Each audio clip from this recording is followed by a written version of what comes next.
The conference room was quiet except for the steady hum of the air conditioner and the faint scratching of a pen signing away what was left of my marriage.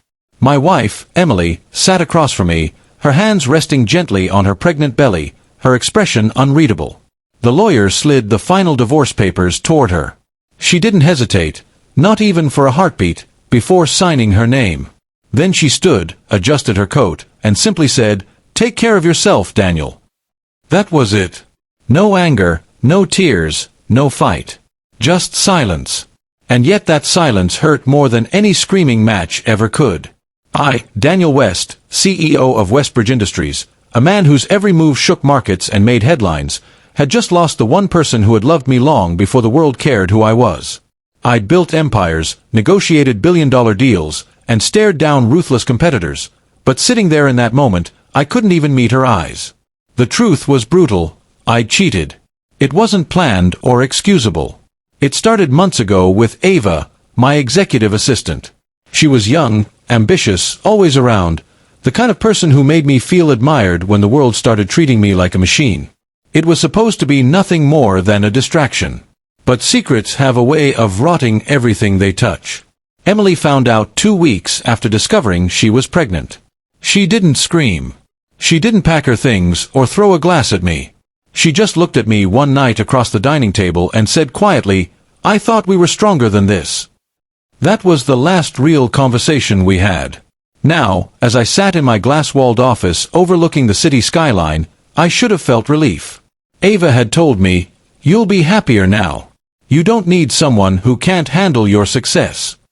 But as she said it, something inside me recoiled. Because Emily hadn't been intimidated by my success, she was part of the reason I'd achieved it. She was the one who used to make coffee for me during late nights, who believed in me when I was just a startup nobody. Days passed. Ava started acting differently, more entitled, more controlling.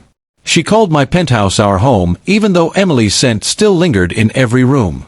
But then came the moment everything changed. A week after the divorce, my driver handed me a small envelope left with the concierge. No return address. Inside was a photo, Emily, standing outside a hospital, her belly round, her smile tired but real. On the back were just 3 words, "He deserves better." I stared at that picture for what felt like hours. Something inside me cracked open. That was when I realized she wasn't angry, she was done. And that terrified me. I drove to her new address that night. When she opened the door, she didn't look surprised. Just calm.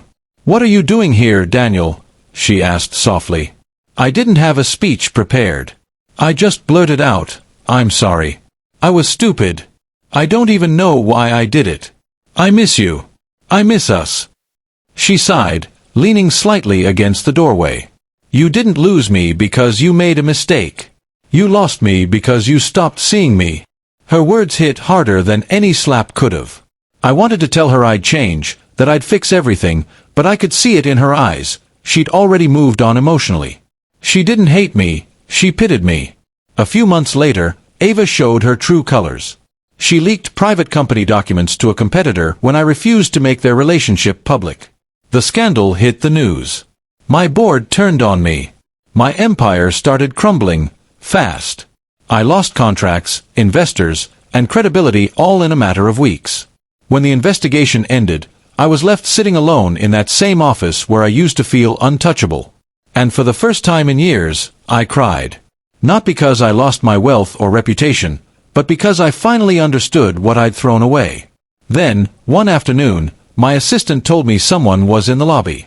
I looked up. It was Emily. My heart stopped. She looked radiant, holding a baby boy in her arms. "I thought you should meet him," she said quietly. My hands trembled as I reached out. "He's beautiful," I whispered. She smiled faintly. "His name is Noah.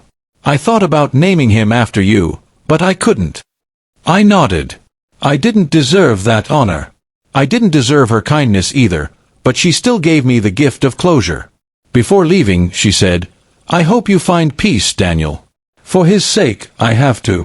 When the elevator doors closed behind her, I broke down completely. For the first time in years, I wasn't the CEO, the millionaire, or the man in control. I was just Daniel, A man who had everything and lost the only thing that mattered. Now, every year on Noah's birthday, I send a quiet donation to the children's hospital in his name. Emily never acknowledges it, and she doesn't need to. Because her silence, that same silence that ended our marriage, taught me the loudest lesson of all: love can survive betrayal, but respect cannot. And once it's gone, no amount of money can ever buy it back.